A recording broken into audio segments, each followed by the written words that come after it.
It's very, very fun to get together with fellow believers in the Lord Jesus Christ who are answering a common call and a summons to action in the most critical time.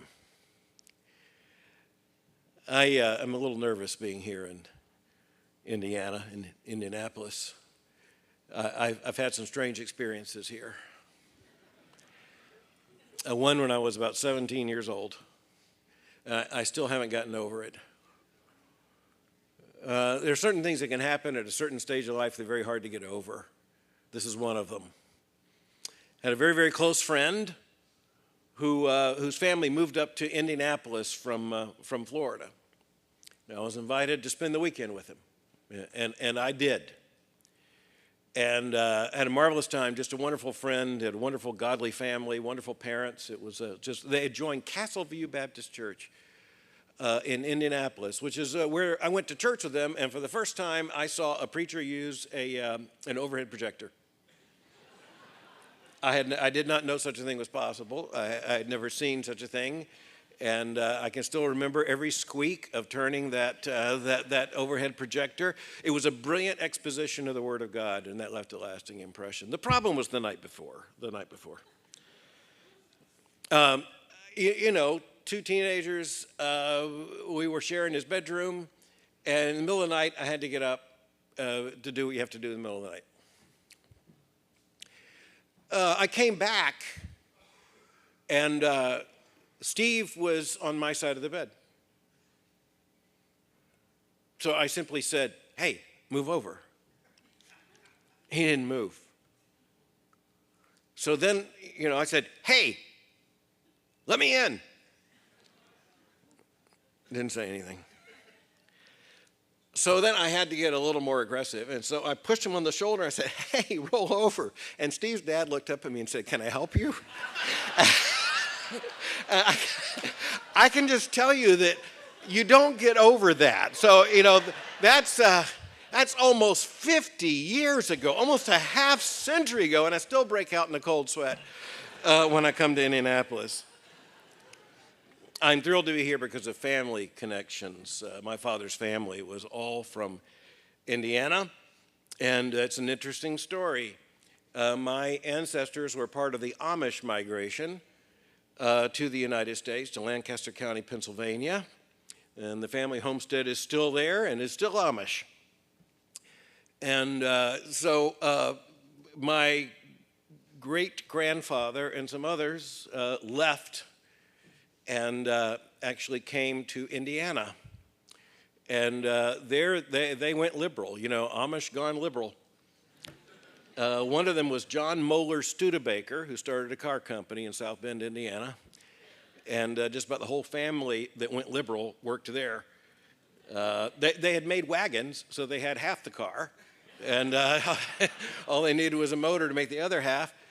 And my grandmother was a graduate of the Indiana State Normal School for Teachers, which I thought when I was a boy was the most hilarious thing, because that leads to the obvious question, where's the abnormal school? And I mean, how strange do the rest of the schools in Indiana have to be that this is the one where they put normal in the name of the school? And I know that became Ball State University. My grandfather worked with Delco Remy and in Muncie. And then my great-grandfather, for whom I'm named, was a farmer in Rush County, and just outside of Rushville, in a little village called Orange, named for William of Orange. Yeah, there's a lot of history there. And I don't know how many of you know the name of Bob Russell, pastor, senior minister at Southeast Christian Church in Louisville, who's been a dear friend, and I mean a friend in some hard times when we had to go up against many issues together. And Bob was being introduced at one point, and he mentioned his wife was from Rush County. And the next thing you know, I discovered that Bob Russell's wife had dated one of my uncles. And so it is a very, very small world. And obviously that did not work out. But nonetheless, it's just a reminder of how the Lord uses people and places. And I also want to tell you that I am so thankful for Indiana as a state. I mean, just even the landmark legislation on parental rights, that's a remarkable thing. And I'm so thankful it has the stamp of the state of Indiana on it. We need to press until all 50 states have similar legislation. And the problem is, as you know, it is most needed where it's least likely. And that's one of the reasons why we have to pursue the political responsibility at every level of stewardship, and that means all the way to Washington, D.C., and in every dimension of life in Washington, D.C. So I've gotten over the trauma of being back in Indianapolis. It's been wonderful to be here with you. But it's also a reminder of the fact that when you take a snapshot of a group like this, and if someone were to have a photograph of this event tonight, the fact is that we're never going to be together in the same room as tonight. I mean, even if you hold the same dinner year after year for this incredibly important organization, the fact is that there are going to be different people in the room at different stages. And I just want to remind you that the key to long-term faithfulness is making sure that every year there are young people in the room who are going to take up the reins and take up their responsibility. So I'm encouraged to see some young people in this room and to meet some even as we were getting ready to come in and eat tonight. Sometimes you don't have to define something that you take for granted until under subversion you have to define it. I want to tell you that that is one of the central perplexities of the conservative predicament in America right now. We're having to define things that have always had a stable definition because they are currently being subverted. Now, I want to speak carefully as a theologian for a moment. Orthodoxy precedes heresy, but heresy often becomes the opportunity for the codification of orthodoxy. All right? So, the church believed and the church taught that Jesus Christ is truly man and truly God. I'm going to be in Turkey in just a matter of days with some other evangelical theologians and believers. And we're going to be in Turkey, which is not the first place you expect to find a group of evangelical believers gathering in order just to be there. Why are we there? Why are we in Turkey? It is because in just a matter of a few days, we're going to celebrate the 1700th anniversary of the Nicene Creed. Okay, so it was adopted in the year 325.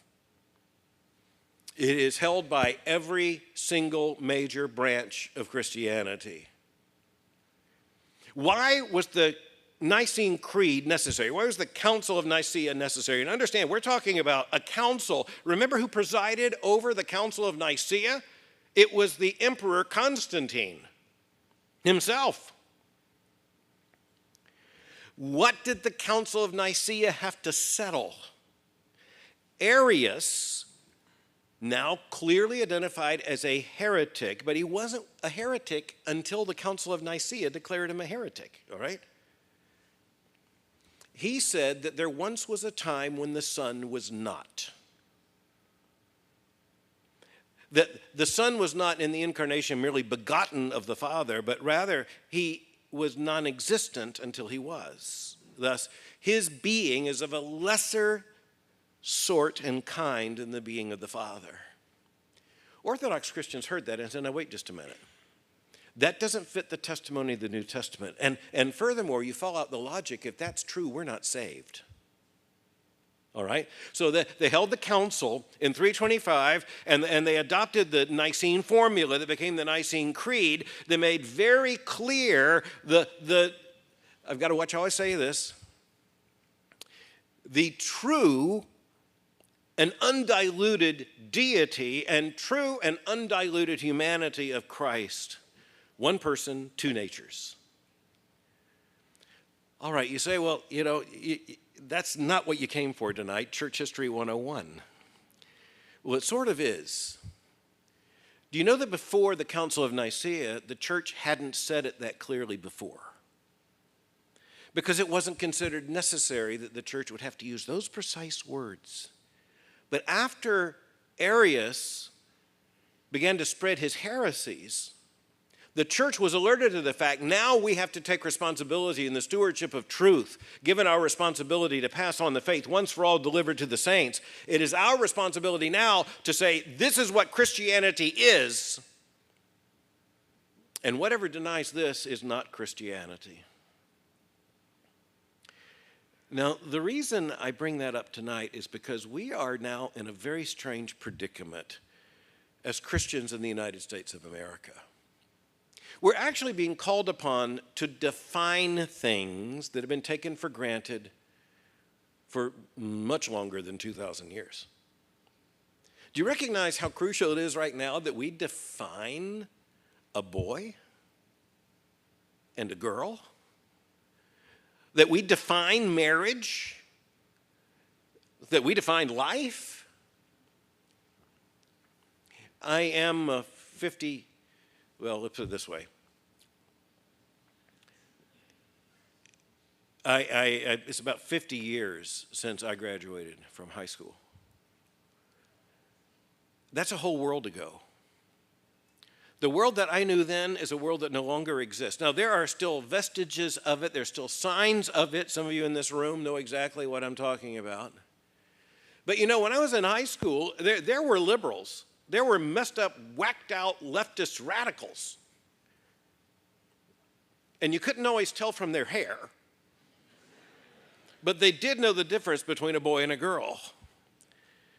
It would have been inconceivable that you tried to explain to, say, the 17-year-old me, the fact that all these things would have to be defined now, and we'd have to have arguments to defend these things now. And my purpose tonight is to speak specifically of the family. Throughout virtually all of human history, the family simply was. Now, by the way, I'm just going to put an insert here. As a Christian theologian, I want to make very clear that is because of the nature of creation order. Being so clear, it's hard to mess that up. Okay, we'll come back to that in a moment. But the fact is that wherever you go, wherever you could possibly look, you're going to find even what the anthropologists would have to describe as a predictable kinship structure. Okay? And then it would come down to a married pair of a man and a woman and the children who are given to that union, and then extended kin. I don't think anyone in my boyhood, to my knowledge, really had to have a very specific definition of family. Family simply was. We didn't have to have a specific, contentiously argued understanding of marriage, because marriage simply was. We're living in a world now in which, due to both cultural erosion and intentional subversion, the fact is that we have to define all these things all the time. We have to define them in concentric circles of interest. We have to define them, first of all, just in our own homes. We have to define them for our own children. We have to define them just because of the daily headlines and the daily challenges. In the larger circle, we have to describe this and define this in terms of, say, our congregation. And then beyond that, in the larger concentric circles, the fact is we have to keep contending for these things everywhere all the time, because now the confusion is everywhere all the time. How do we arrive at a point in which we have to make arguments for the centrality and necessity of the family, and then define further the reality of marriage and the rights and privileges? I love the old English appertaining thereto. How do we arrive at this? Well, I want to remind you that the easiest thing to understand is intentional subversion, and we're going to get there. But I also want to remind you that a lot of what we're dealing with did not come by intentional subversion, but by massive changes in the culture that were not driven by ideology.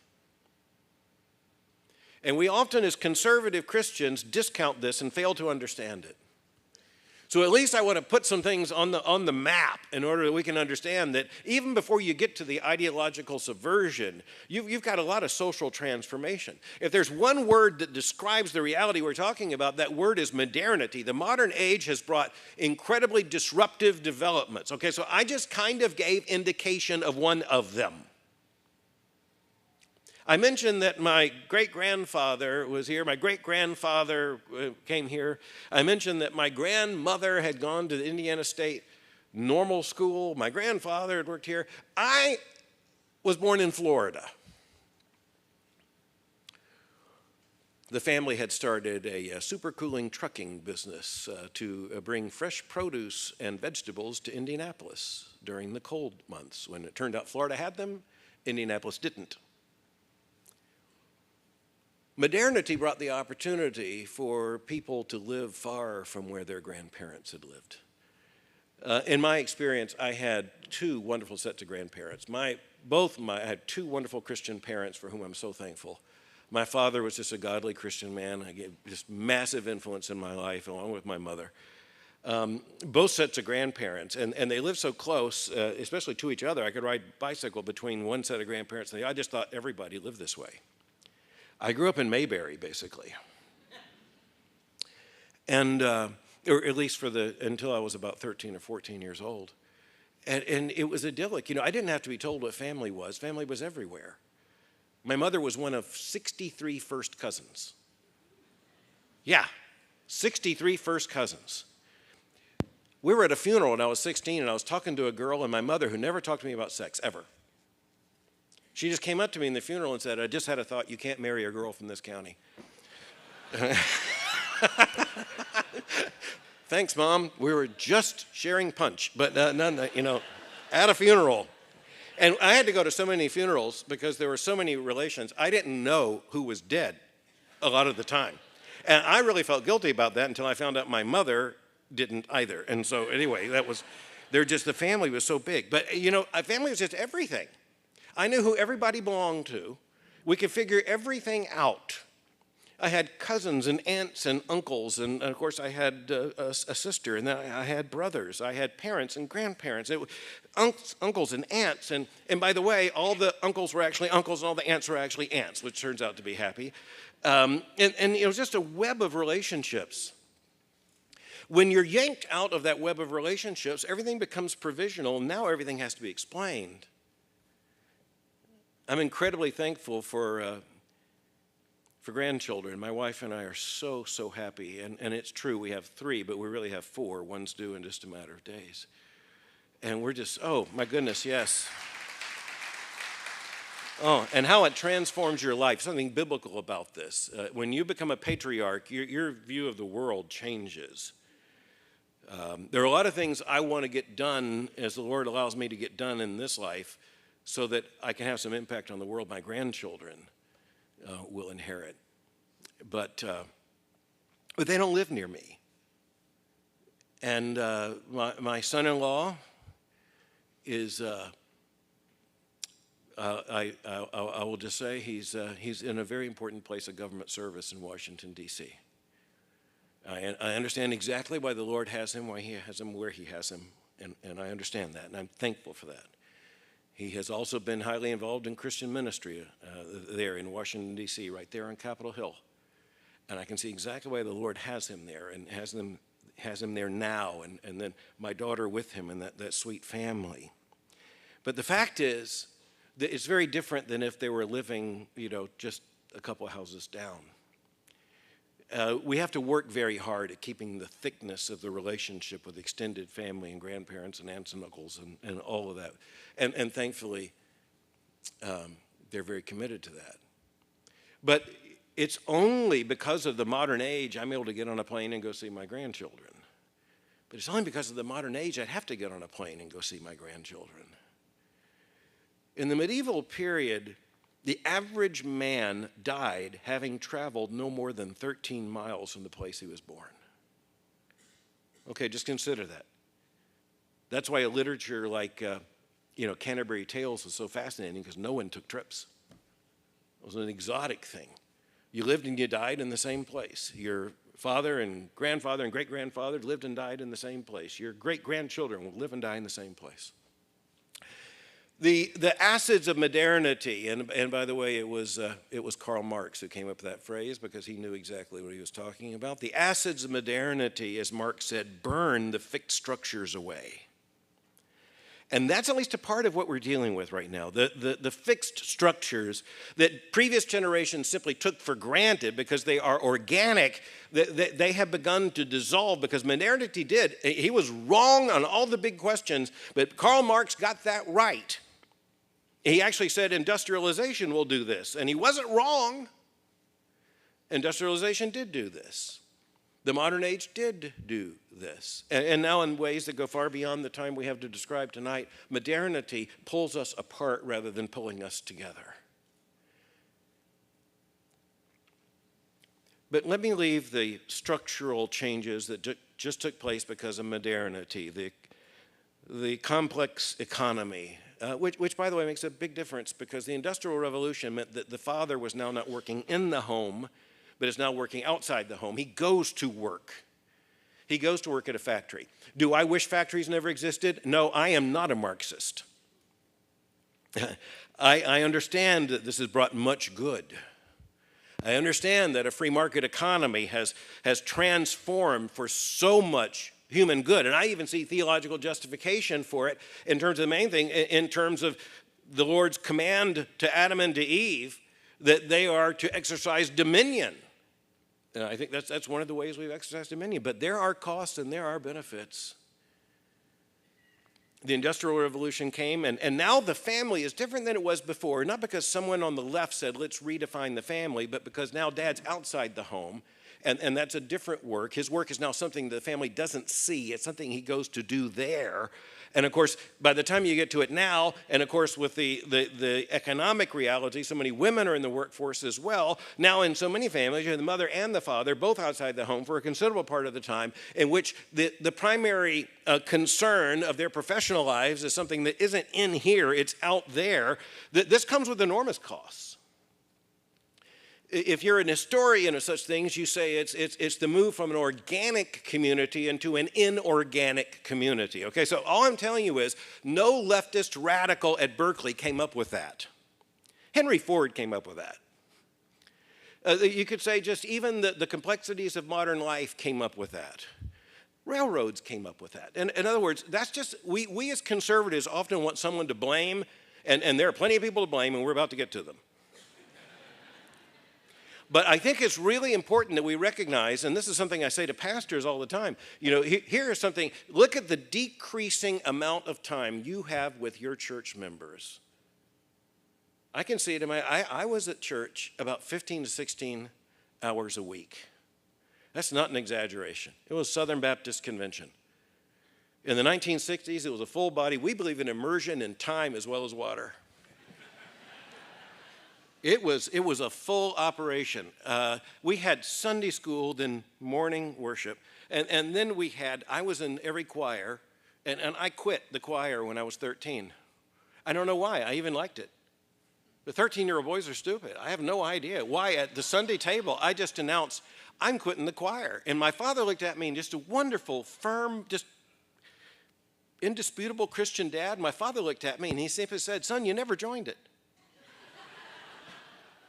It took me a while to figure out what that meant, and then I got it. I wasn't there. I was there by the doctrine of election. I was not there as a volunteer. I was predestined to be in the choir. It was not within my power to remove myself. And so we were at choir practice, and I can still remember when the snack changed, when McDonald's came to town. Yeah, that was really big. That was one of the biggest developments because we went from peanut butter sandwiches to cheeseburgers. That was pretty magnificent. Then we had evening service. After evening service was training union. All right? Then we were back in the middle of the week for other things. What has pulled so many people away? You know, one of the main enemies of faithfulness in Christian families right now is traveling sports teams. I know, I'm here, I'm a hit and run speaker. I can say things and get out of town, and other people will be in big trouble. I was going to tell you that the amount of time the average church has with teenagers is a tiny fraction of what it was years ago. And nobody decided that. No leftist liberal at Harvard decided we're going to disrupt church life in America by coming up with traveling sports teams and other things. That's just the way it is. So I just want to lay the groundwork to understand that we are part of the problem. Insofar as we buy into the ideology and mentality of the world, we're already part of the problem. But there has been a direct ideological subversion of the family. And this is something that conservatives in the United States are very slow to see. The family has enemies. The family has ideological enemies. And you ask the question, why? And the reason is because the rebellion that started in the garden is a rebellion against God, and that means a rebellion against God's order. And one of the most crucial ways you do that, the central way you do that, the most foundational way you do that is to destabilize marriage and the family. All right. Protestant evangelical Christians have drawn all of our arguments for the family from the Christian tradition and the wealth of that tradition as channeled through Western civilization and the glory of that civilizational tradition, and particularly as defined by Scripture. But because Scripture is so clear, and because Western civilization simply accepted this as the norm, and because even when I look at my own boyhood and my own adolescence, these things are absolutely unquestioned. We've been unprepared to deal with a situation in which they are questioned, in which they are subverted. I have a test. My maternal grandfather was a man of very few words. He was a farmer. Actually, both of them were. One was a more talkative farmer and one was a less talkative farmer. And they all had all kinds of jobs. They did all kinds of things. That's just the way they made things work. And so my mother's father, I can remember Paul Harvey. I know, somebody chuckled. You know who I'm talking about. Paul Harvey used the word homosexual in his radio program. Okay, it was on in the middle of the day, and I was 13 because I remember this day incredibly well. You could be at my age, you could be a 13-year-old boy and have never heard that word before, all right? So this was lunch, which means everyone came out of the fields and they're eating lunch, and that means all these men who are working so hard, they don't talk. Paul Harvey did all the talking. They did the eating, and then they went back out to work. Paul Harvey mentioned the word homosexual. Well, I'd never heard that before, but I did have somehow the stupid 13-year-old boy sense not to blurt out at the table, what's that? So instead, I got to my grandfather alone, and I said, "Granddaddy, what's a homosexual?" He looked at me and he said, "Son, you ask me that again, you won't sit down for 2 days." Okay, I can just tell you, I'm sympathetic to his impulse now, but that didn't help me. I had absolutely no idea, but whatever it was risking death to ask even what this is. And I also made another mistake. My mother was expecting my youngest brother. And I simply said, and unfortunately, and I spent so much time with my grandparents, it was so glorious, I'm so thankful, but there was a collision of worlds at times. And so I simply said something like my mother's pregnant. Yeah, some of you know where that goes. You know, my grandfather got me aside and he said, "Son, your mother is a decent, wonderful married woman. She's not pregnant, she's expecting." All right? But my father says she's pregnant. I don't know what to do with that.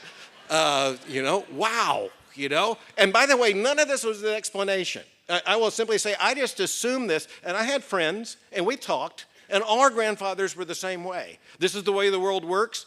Deal with it. Now go on outside. That was just basically it. There were no strong arguments. And my dad, wonderful godly father, and again, my dad, every time my dad needed to have a father-son serious conversation, we took a walk. And you don't have to have any eye contact. The alternative is to get in the car. No eye contact, no eye contact necessary. We'll say what we need to say, and that's it. So anyway, he took me on a walk, and I came back even more confused because it was just such a foreign category. I really couldn't understand it. What we've seen is the destabilization of everything. Part of it, as I said, through just the process of modernity working its way out. Again, Marx wasn't completely wrong. It is an acid that burns through so many things. He was counting on that happening. We fear it happening. But it's also ideological subversion. One of the most dangerous people in all of American history was John Dewey. And I know some of you are saying, yes, I've heard that name. He was so influential in developing public education in particular in the United States, what was called then the Common School. John Dewey was a humanist. He was actually a signer of the first and second humanist manifestos. But he had such massive influence in American history and in American school systems. And do you know that much of it was simply kept secret? But he was writing it. If people only read what he wrote, you know what he said about the public schools? He said it is the way of creating this new modern American. And you know the way to do that? You have to separate children from the religious prejudices of their parents.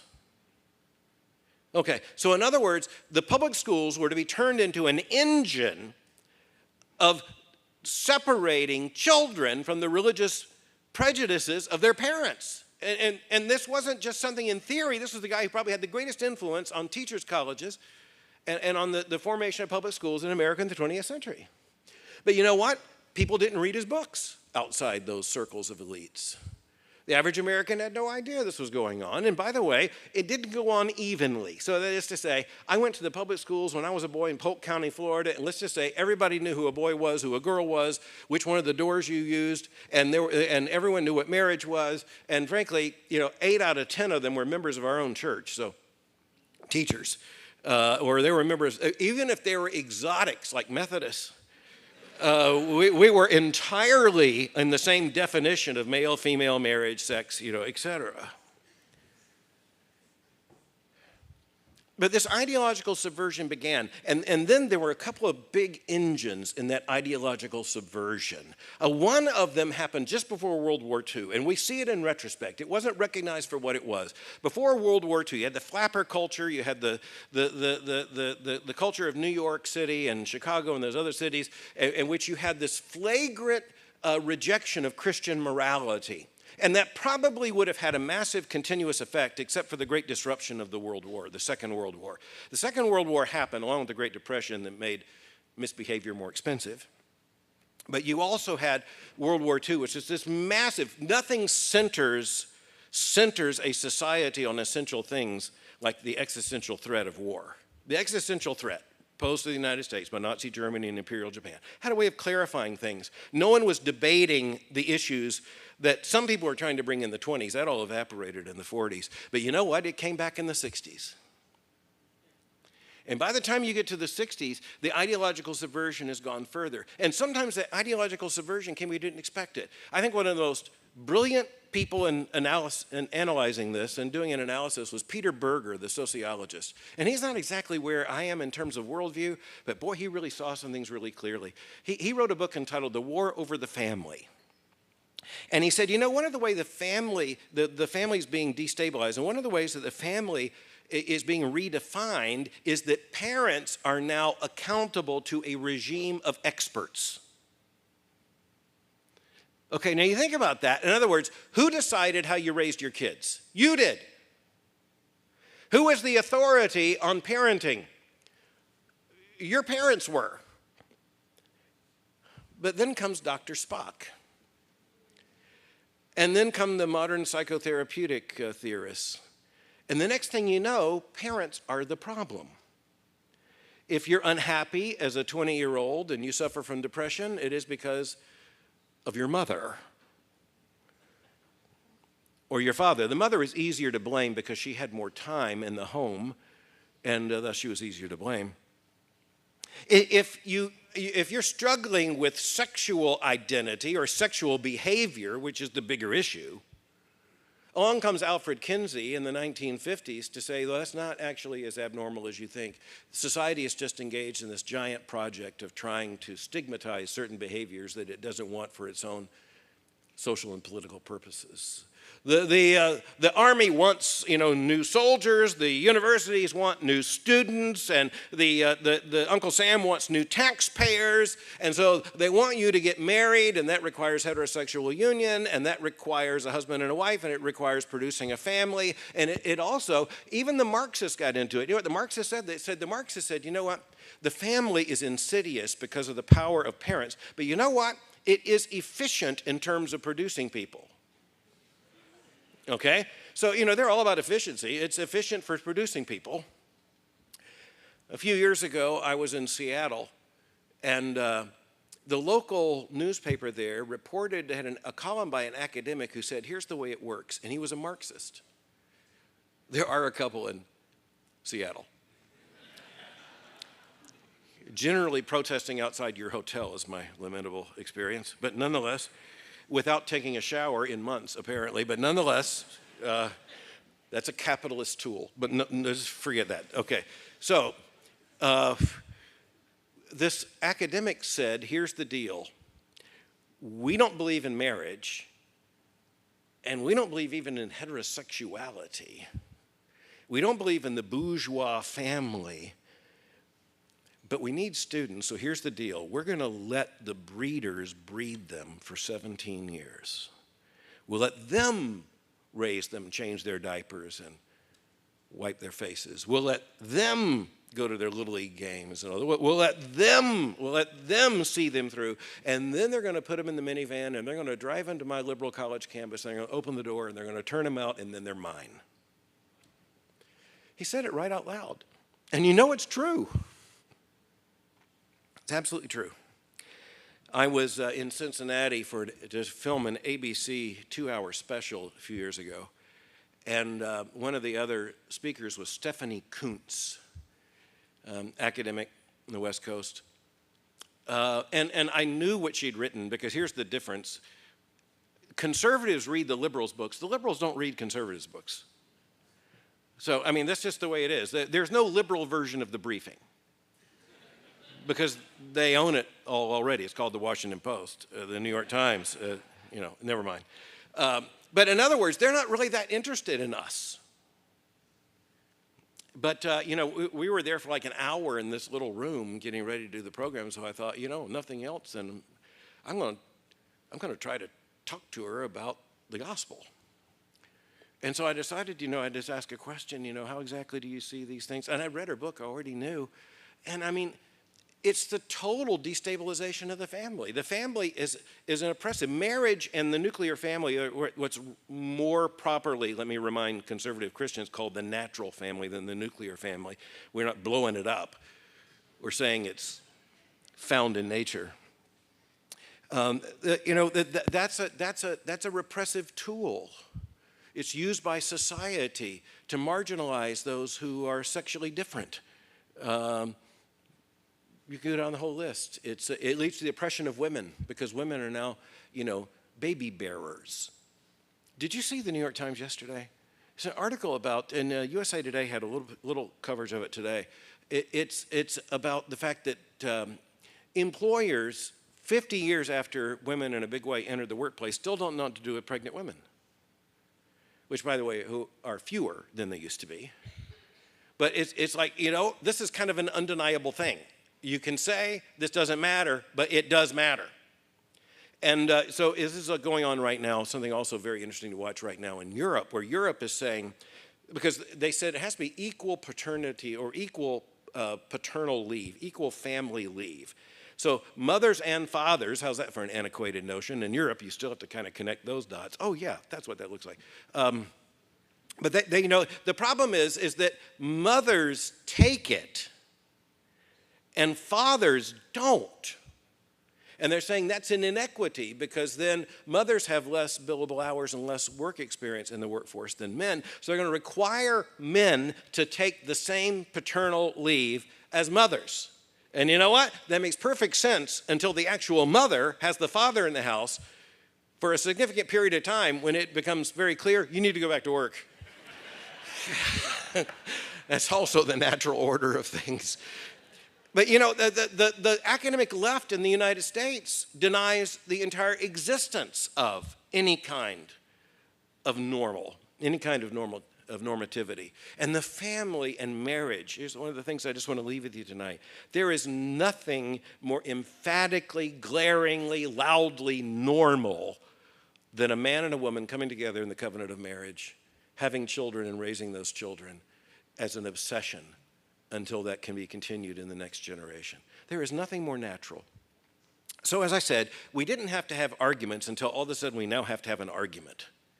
And I just want to remind you that we've got to learn how to make this argument in a way that fits the need of the hour. So number one, let me tell you why we believe in marriage and the family. It is because God established marriage and the family and not only gave them to us as the gifts of creation, but ordered us to honor these things.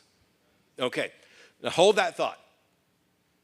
We also need to have more comprehensive arguments based in the history of Christian theology that modern day Christians have forgotten and need to recover. Now, in the Roman Catholic Church, this would be known most famously as the natural law. But let me remind you, among the Protestant reformers, this is called creation order. The Greeks referred to the problem as ontology. And I know some of you are thinking, I did not come for this. Yes, you did. Yes, you did. You need to know this. Most of the political, economic, cultural debates in the United States until recent times have been political, economic, they've been financial, they've been structural, they've been industrial. They haven't been ontological. Ontology is being. It is the deepest level of reality. The Greeks didn't have a word for anything deeper than ontology. But we are now in an ontological crisis in the United States of America. We actually have people who will point to a male body and say, that is a female. They, them. And we'll point to someone in a female body and say, that is a man. They will argue that there is nothing mandatory about marriage being the union of a man and a woman. And we've got to remind people, Martin Luther called this simply the order of creation, the order of Genesis.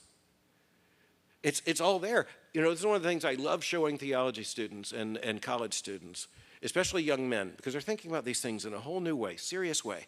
You know, how fast do you get to male and female in marriage in the Bible? Chapter 1 of Genesis. You know, how confused do you have to be to get this wrong? Male and female created he them. In his image created he them. And then, of course, his command to them, be fruitful and multiply and fill the earth. I think even a 14-year-old can understand that. That is marriage. Marriage set not only by definition. Chapter 2. So how many chapters later is this? Oh, it's just the next chapter. Therefore, a man shall leave his mother and father and shall cling to his wife, and they shall become one flesh. And then again, you have the picture of the fact, this is, by the way, before sin. So in the Book of Common Prayer, in terms of the service of holy matrimony, and a lot of you use it, you don't even know you use it. At least there are vestiges of it in what you do. Just about every Protestant service of marriage has at least a part of the Anglican Book of Common Prayer in it. And so one of the things it says is marriage is for the glory of God, the goodness of the human race, the rightful ordering of society, and it is a remedy for sin. Okay? But it was created before sin happened. That's the next chapter. That's chapter 3. I know you know the Old Testament. Genesis 1, Genesis 2, Genesis 3. The point of that is, does marriage become less important after the fall or more important? It becomes more important. Because in a world of sinful humanity, of rebellion against God, marriage becomes that central institution God has given us in creation where there is safety even in a dangerous world.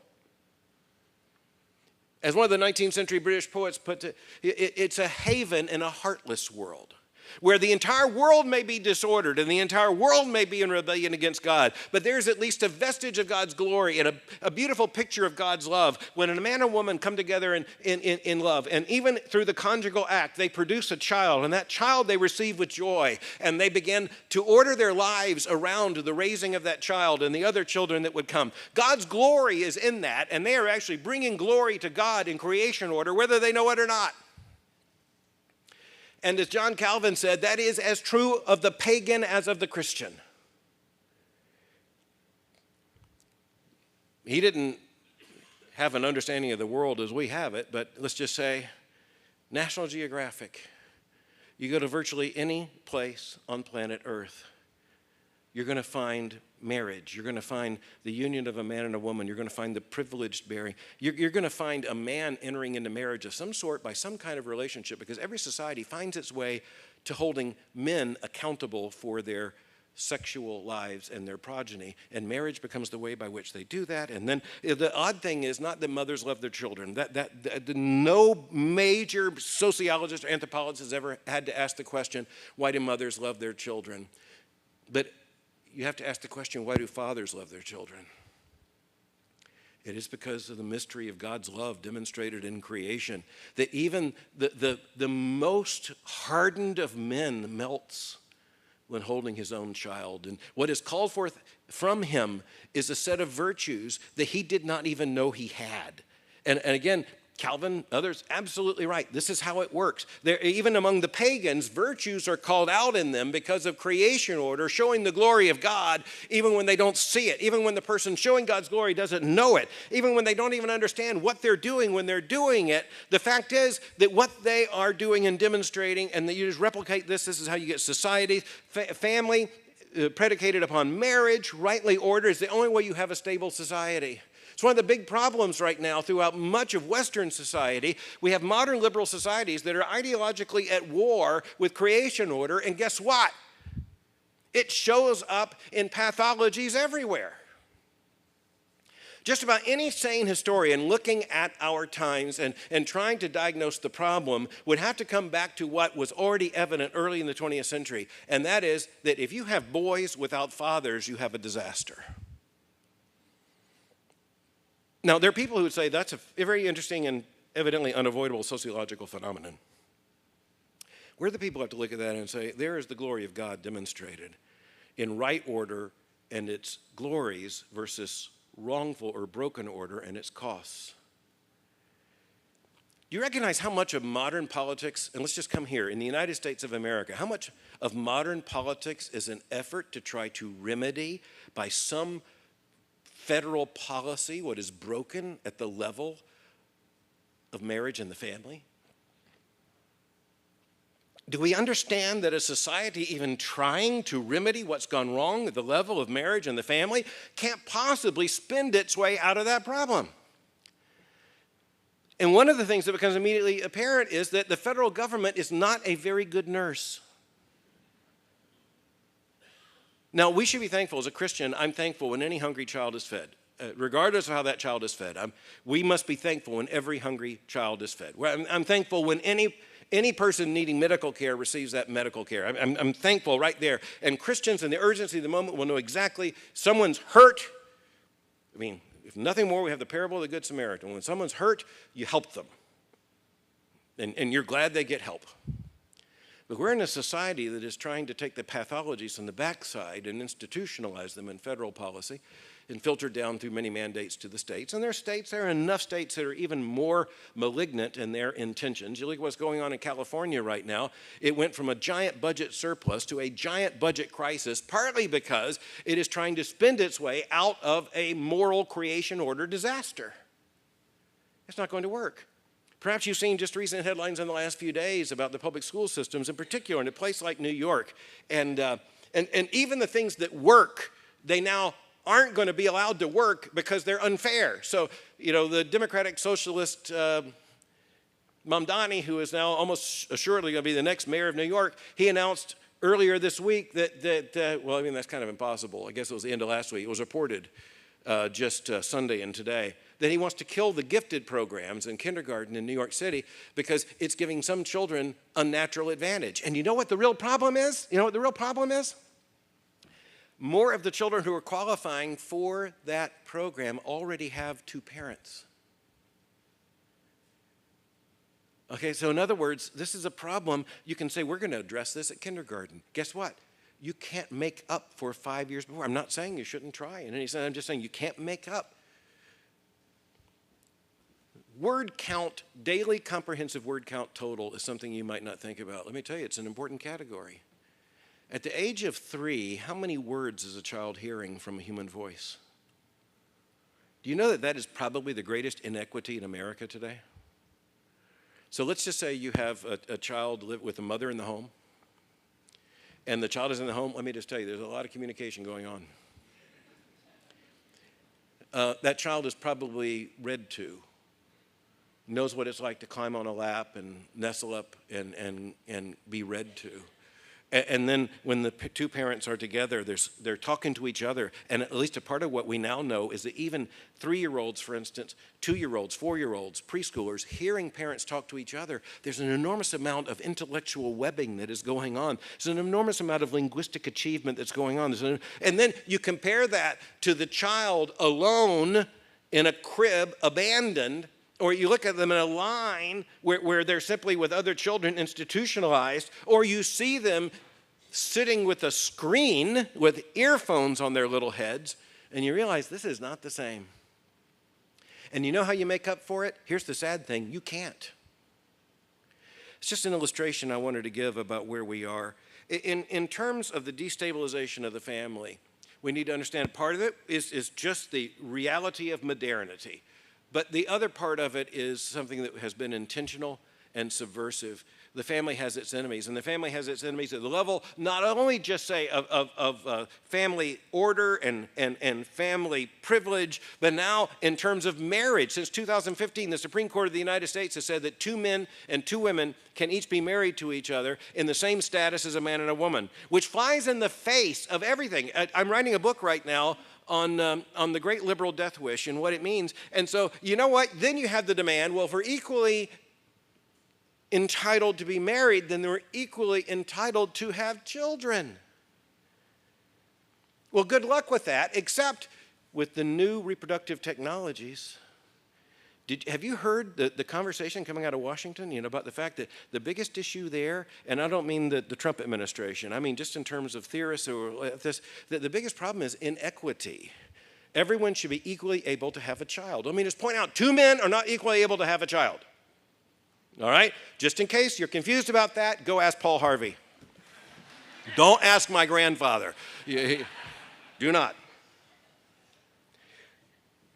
We are a generation of believers who have to understand we have to reweave the entire argument. We've got to go back to Genesis 1 and Genesis 2.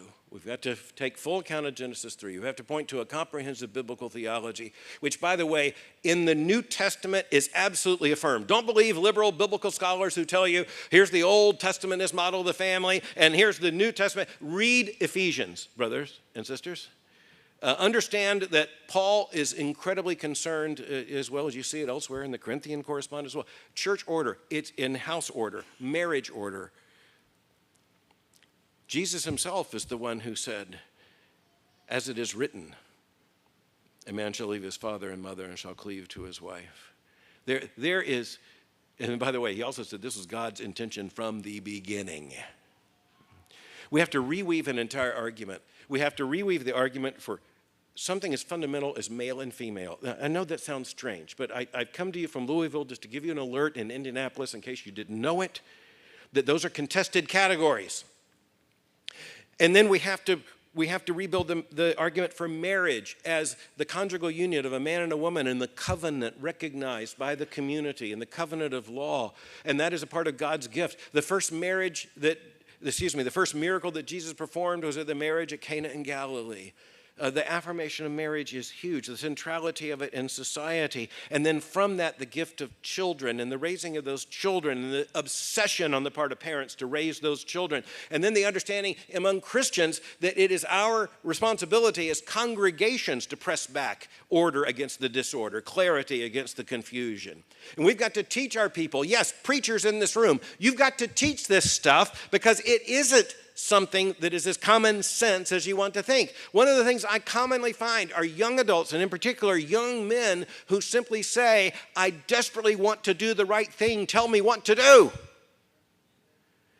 The Church of the Lord Jesus Christ better be there telling them what to do. The liberal churches, they got 6 lesbians and an old guy playing the banjo. In your churches, you better have, I know, I'll get in trouble, I'm leaving, that's all right. And you think I'm kidding, but that's actually what it is. But you've got to be explicit. What previous generations took for granted wrongly, we have to assume is what we have to teach and preach from the full counsel of God's word. We've got to connect the dots, children and adults. Do you realize that even someone like Pitirim Sorokin, the Russian sociologist from before the time of the Bolsheviks, Pitirim Sorokin said the future of every civilization comes down mechanically to 2 things: human reproduction and some means of creating a process whereby boys become functional men. He said those are the 2 things. Not one civilization has ever been threatened by confusion among females. They got it. Every civilization has been threatened by anarchy among young men. Do you know one of the most wonderful things is when your church, countering the wisdom of the world, you look out at your congregation, you look at others who are in your church, and you see all these young couples, and you've got lots of weddings. You got lots of really young people, and you know what? By the wisdom of the world, they're marrying younger than the world standard, because right now they're waiting until the average, those who do marry are waiting until the average of 30 for men, 29 for women. They expect soon to be 33 for men, 32 for women. Well, they're not waiting for sex. They're waiting for marriage. And this is a part of the reproductive crisis, because guess what? You put that off, it comes with a cost. And not only that, I can tell you, as someone who is not a young father, it helps to have young father energy. I can tell you that that's one of the reasons why being a grandfather is very different. It's because I can go take a nap. He's got a father. You know, it's a different thing, all to the glory of God. But you see God's glory in this. You see young people. You see young men look more like healthy young men. You see young women look like healthy young women. They tend to discover each other. And you encourage a marriage culture. And you encourage and preach clearly fidelity in marriage and the goodness of children and then the wonder of family. And then these things take place. And the next thing you know, as I say, whenever I get to speak to a meeting like this, when it comes to the liberals, we probably can't organize them. We can't outspin them. We can't out-politically maneuver them in every case. But in every case, we can't outbreed them. To the glory of God, let's get to it.